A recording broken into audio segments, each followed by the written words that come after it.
خداوند یسوع مسیح نے ہمیں ایک حکم دیا، اگرچہ بہت سارے احکام ہیں لیکن ان میں سے ایک حکم یہ ہے کہ تم جاؤ اور ساری خلق کے سامنے کیا کرو؟ انجیل کی منادی کرو۔ میں صرف اس مختصر سے وقت میں آپ کی مدد کے لیے اور اپنی مدد کے لیے میں صرف یہ پوچھنا چاہ رہا ہوں کہ جب لفظ انجیل آتا ہے تو اس کے کیا معنی ہے؟ خوشخبری۔ شاباش، خوشخبری۔ اب دنیا میں بہت ساری خوشخبریاں ہیں۔ یہ بھی خوشخبری ہے کہ ہمارا لڑکا پاس ہو گیا ہے، یہ بھی خوشخبری ہے کہ کسی کو جاب مل گیا، یہ بھی خوشخبری ہے کہ کسی کا ویزا لگ گیا ہے، یہ بھی خوشخبری ہے کہ کسی کی منگنی ہو گئی ہے، یہ بھی خوشخبری ہے کہ کسی کے گھر کاکا پیدا ہوا ہے، یا بہت ساری خوشخبریاں ہیں۔ لیکن ہم جس خوشخبری کی بات کرتے ہیں اس کی بیس اس طرح کی خوشخبریاں نہیں، بلکہ اس خوشخبری کی بنیاد اس کلام خدا پر ہے، کلام خدا پر۔ اور وہی خوشخبری جو یسوع نے ہمیں جا کر سنانے کے لیے کہا، وہ خوشخبری کہیں اور نہیں ملتی، کہیں اور نہیں ملتی ماں سوا اس کتاب کے جس کا نام کتاب مقدس یعنی بائبل مقدس ہے۔ میں کیا پوچھ سکتا ہوں کہ وہ خوشخبری کیا ہے؟ توبہ کرو کیونکہ آسمان کی بادشاہی نزدیک آ گئی ہے۔ شاباش۔ اور کوئی؟ شاباش، ویری گڈ۔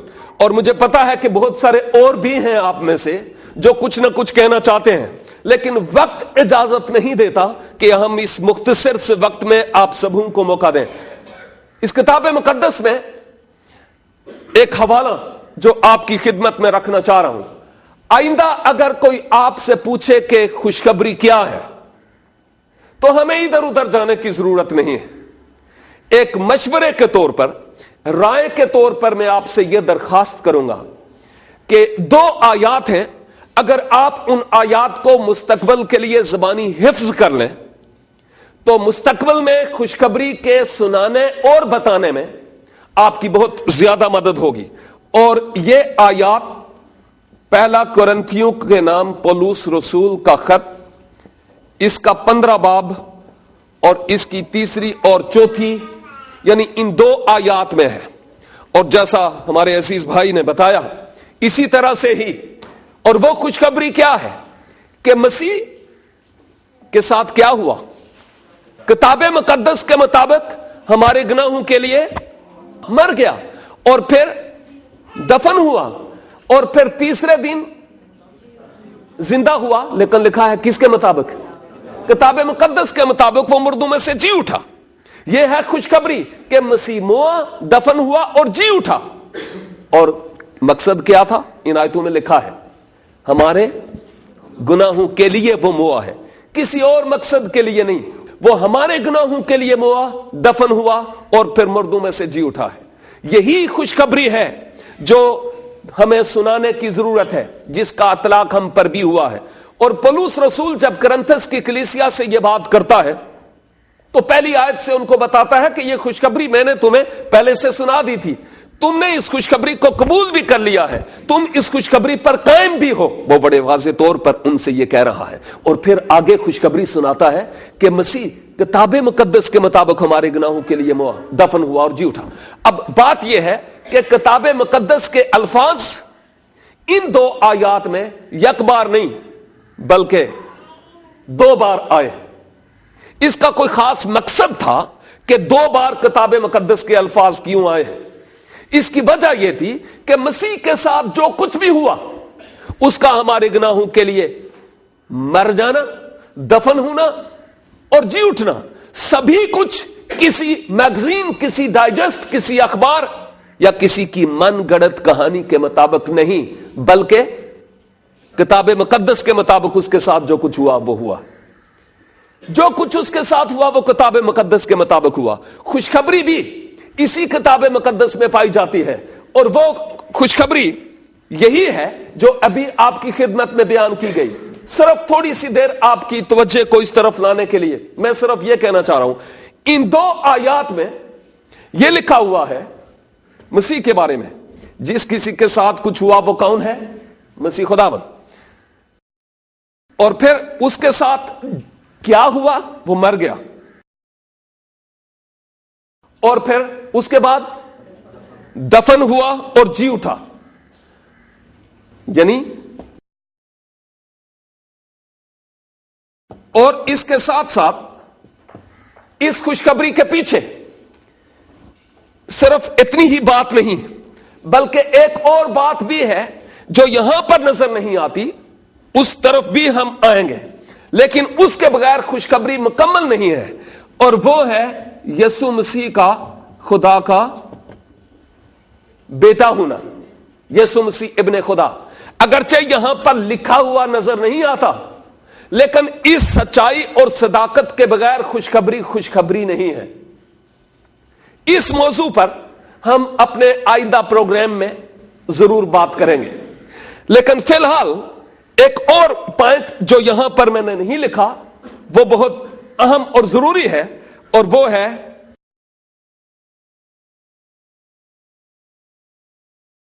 کتاب مقدس.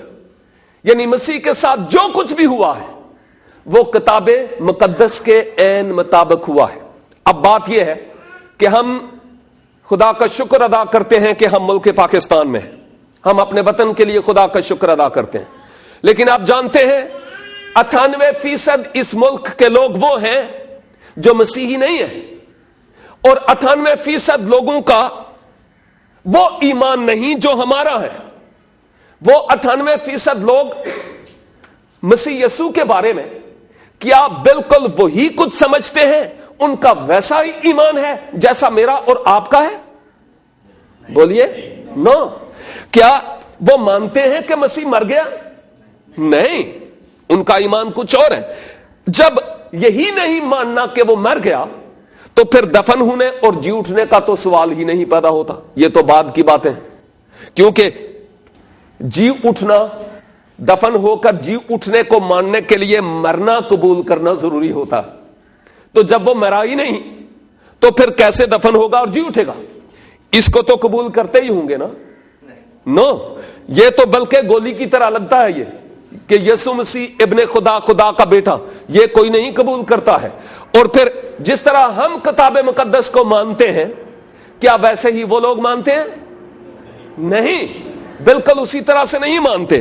لہذا ہم نے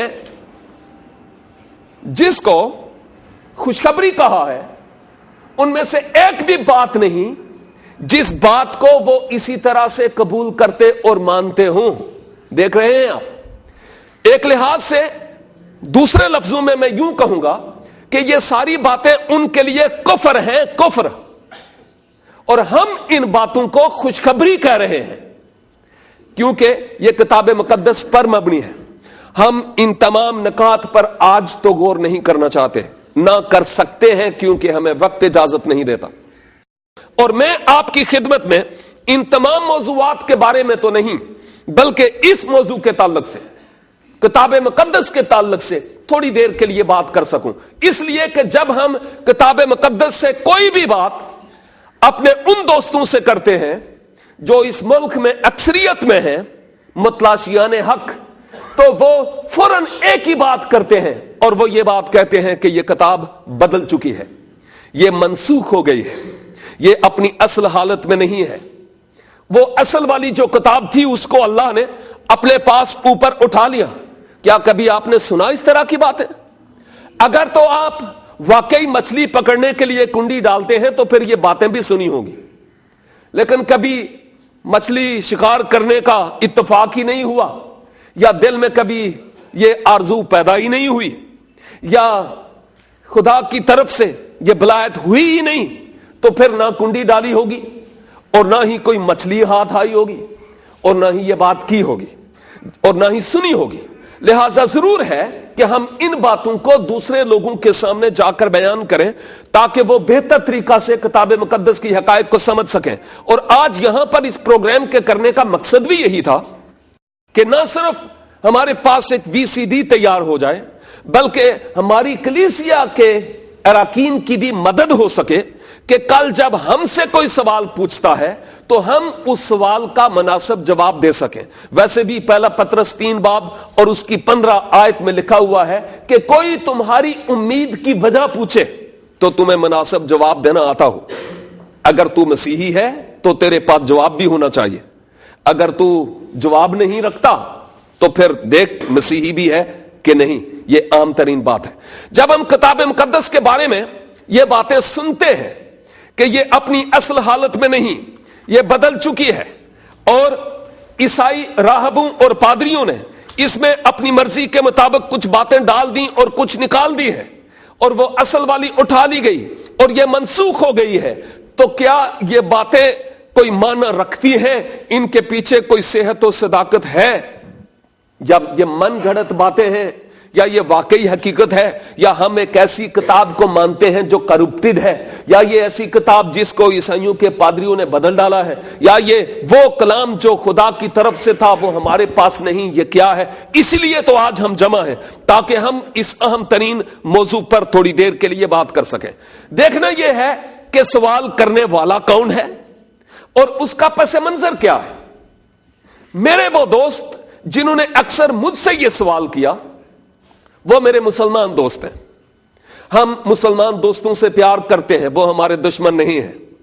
ہم ان کے لیے دستے دعا بھی بلند کرتے ہیں کہ خدا کرے کہ وہ صراط مستقیم, یوحنا 14:6 کے مطابق راہ حق اور زندگی میں ہوں, اس کو وہ پہچان سکیں, اور ہمارے ملک کا ہر فرد بشر اس خوشخبری کو سن پائے. یہ ہماری دعا بھی ہے. لیکن میں صرف یہ کہہ رہا ہوں کہ وہ لوگ جن کو ہم اس خوشخبری کے بارے میں بتاتے ہیں وہ اس طرح کی جب باتیں کریں تو پھر ہمیں ان کی کسی طرح سے اصلاح کرنے کی ضرورت ہے. جب میرا کوئی غیر مسیحی دوست یعنی مسلمان دوست مجھ سے اس طرح کی بات کرتا ہے کہ او جی آپ کی تو بائبل ہی بدل گئی ہے, عیسائیوں کے پادریوں نے آپ نے خود اس میں تبدیلی کر ڈالی, اس کو منسوخ کر دیا گیا ہے, اللہ نے اس اصل والی کو اپنی طرف اٹھا لیا, تو پھر اس وقت میں یہ سوچتا ہوں کہ یہ کون سے اسٹیشن سے بول رہا ہے, کس بیک گراؤنڈ سے ہے. آف کورس صاف ظاہر ہے کہ وہ مسلمان بیک گراؤنڈ سے ہے, اور پھر دیکھنا یہ ہے کہ جو کچھ وہ کہہ رہا ہے اس نے یہ باتیں لی کہاں سے. ایک اور بات میں کہتا چلوں, اور وہ بات یہ ہے کہ اگر آپ چاہتے ہیں, مجھ سمیت اگر ہم چاہتے ہیں کہ ہمارے مسلمان دوستوں تک انجیل کا پیغام پہنچے, سب سے پہلے آپ بائبل مقدس کا مطالعہ کریں. یہ ضروری ہے. میں نہیں کہہ رہا ہوں کہ آپ کو ڈی کی ڈگری حاصل کرنا بہت ضروری ہے, ہو تو اچھا ہے, لیکن میں یہ کہہ رہا ہوں کہ ہمارے ایمان کی بیسکس کے بارے میں ہمارے لیے جاننا بہت ضروری ہے. اس کے بعد اس سے متعلقہ کتب, تاکہ ہمیں کچھ تفسیر بھی تھوڑی بہت پتہ چل سکے. اور پھر اگر ہم اس دھرتی پر اس ملک میں گواہ بننا چاہتے ہیں تو پھر اچھا ہوگا کہ ہم ان کی وہ کتاب جس کو وہ الہامی سمجھتے ہیں, ہم اس کتاب کا بھی مطالعہ کریں. میں آپ کو یہاں پر آپ کی حوصلہ افزائی کے لیے یہ بات کرنا چاہوں گا کہ آپ قرآن حکیم کا مطالعہ کریں, لیکن میں نے آپ کو بتایا پہلے کس کا کرنا ہے. اور اس کے بعد میں یہ بھی کہوں گا جس کتاب کے پڑھنے سے لوگ کنورٹ ہوتے ہیں, جس کتاب کے پڑھنے سے زندگیاں تبدیل ہوتی ہیں اور لوگوں کی تقدیر بدلتی ہے, اس کتاب کے پڑھنے سے منع کیا جاتا ہے. اور اصل میں وہ بندے نہیں ہوتے, ان کے پیچھے کوئی اور پاور ہوتی ہے جو شروع ہی سے چلی آ رہی ہے ہمارے اگینسٹ, ابلیس, جو ان کو استعمال کرتا ہے تاکہ وہ لوگوں کو منع کرے کہ اس کتاب کو نہ پڑھیں. لیکن یہ ایک اہم ترین بات ہے کہ اس کتاب کے مطالعے سے ہمیں پتہ چلتا ہے کہ خدا کی محبت بنی رو انسان کے ساتھ کتنی عظیم ہے اور کتنی زیادہ ہے. لیکن جب میں نے قرآن حکیم کو پڑھا بعد میں تحقیق کے ساتھ, تو میں نے اس میں دیکھا کہ کوئی ایک بھی ایسی آیت نہیں ہے, ان باتوں کو غور سے سنیے گا, کوئی ایک بھی ایسی آیت قرآن میں نہیں ہے جو آیت یہ کہے کہ بائبل بدل گئی ہے. کوئی ایک بھی ایسی آیت قرآن میں نہیں ہے جو یہ کہے کہ بائبل بدل گئی ہے. تو پھر میرا دوست جو مجھ سے یہ بات کرتا ہے وہ کہاں سے کرتا ہے؟ دو حوالے میں آپ کی خدمت میں رکھنا چاہ رہا ہوں قرآن سے, چونکہ وہ بندہ اس کو ماننے والا ہے, اس کو تو ماننے والا ہی نہیں ہے. تو میں اس لحاظ سے ادھر کے دو حوالے دے رہا ہوں. ایک ہے سورہ بقرہ, دوسری سورت ہے 274 274, اور دوسرا حوالہ ہے سورہ نساء 4 نمبر سورت ہے اور اس کی 47 آیت 447. ان دو آیات کو تھوڑا سا سیاق و سباق کے ساتھ, اگر آپ کے پاس قرآن ہو, ویسے تو لوگ بائبل ہی کم پڑھتے ہیں, قرآن کون پڑھے گا, لیکن میں کہہ رہا ہوں کہ اگر آپ بائبل پڑھیں اور اس کے ساتھ وقت اجازت دے اور قرآن بھی پڑھیں, تو ان دو آیات کا مطالعہ کرنے سے سیاق و سباق پس منظر کے ساتھ آپ کو پتا چلے گا کہ جب یہ کہا جاتا ہے تو اصل میں ان دو آیات میں کیا ہے. ان دو آیات میں کیا لکھا ہے میں مختصر بتاتا ہوں. لکھا ہے, اور یہودی اور نصرانی اللہ کی باتوں کو بدل ڈالتے ہیں. اور یہودی اور نصرانی اللہ کی باتوں کو بدل ڈالتے ہیں. دونوں آیات کا اختصار یہی ہے. جب ان آیات کو پس منظر کے ساتھ دیکھا جائے تو پھر پتہ چلتا ہے کہ اس آیت میں اصل میں کیا ہے. مثلا اگر میں آپ کو ملتا ہوں اور میں کہتا ہوں آدھا برس, اور پھر میں کہتا ہوں وہ مر گیا ہے, تو آپ کہیں گے کون مر گیا بھائی؟ کتا مر گیا, بندہ مر گیا, کون مر گیا ہے؟ کچھ پتا تو چلے. انسان ہے, حیوان ہے, کون مر گیا؟ کیونکہ اتنی ساری بات کہ وہ مر گیا کلیئر ہے. یہ تو کلیئر ہے کہ مر گیا ہے کوئی, لیکن کون مر گیا یہ کلیئر نہیں ہے. اس کے لیے یا تو مجھے کچھ بات کو بنا کر پیش کرنا ہے, یا آپ کو سوالات پوچھنے پڑیں گے تاکہ آپ کو پتا چلے کہ اصل حقیقت کیا ہے.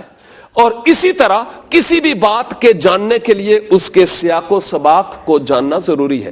جب میں ان آیات کے سیاق و سباق کو دیکھتا ہوں تو میں دیکھتا ہوں کہ وہ لوگ جو شروع میں مبلغین اسلام, تبلیغ اسلام کے لیے نکلتے تھے اور اہل یہود اور اہل کلیسا کے پاس جاتے تھے اور ان کو جا کر اسلام کی تبلیغ کرتے تھے اور اسلام کے بارے میں بتاتے تھے, اللہ کے بارے میں بتاتے تھے, اور بتاتے ان کو تھے جن کے پاس پہلے سے خدا کا کلام موجود تھا. ان لوگوں کو جا کر بتاتے تھے. یہودیوں کے پاس اور کرسچنوں کے پاس تو آلریڈی کلام خدا موجود تھا. جس بات کا ان کتابوں کے ساتھ کوئی تعلق نہیں ہے, ایک نئی بات جا کر پیش کی جاتی تھی, تو وہ یہودی لوگ آگے سے یہ کہتے تھے, وہ کرسچن لوگ ان کو آگے سے یہ کہتے تھے, اہل کتاب کی بات کرتا ہوں, وہ آگے سے یہ کہتے تھے کہ کیا کہا,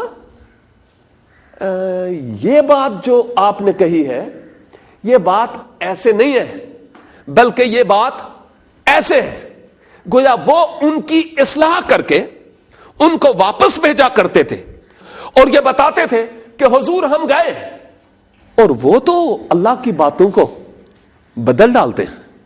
تو کیا یہ بائبل کے بدلنے کی بات ہو رہی ہے؟ اگر آپ ادھر ہی ہوئے ہوں گے بیٹھے ہوئے تو آپ کو پتا ہوگا کہ یہ بائبل کے بدلنے کی بات نہیں ہو رہی ہے, بلکہ یہ ان باتوں کے بدلنے کی بات ہو رہی ہے جو باتیں جا کر ان کو اہل کتاب سے کی جاتی تھی, اور وہ ان کی اصلاح کر کے واپس بھیجتے تھے کہ یہ باتیں ایسے نہیں بلکہ یہ باتیں ایسے ہیں.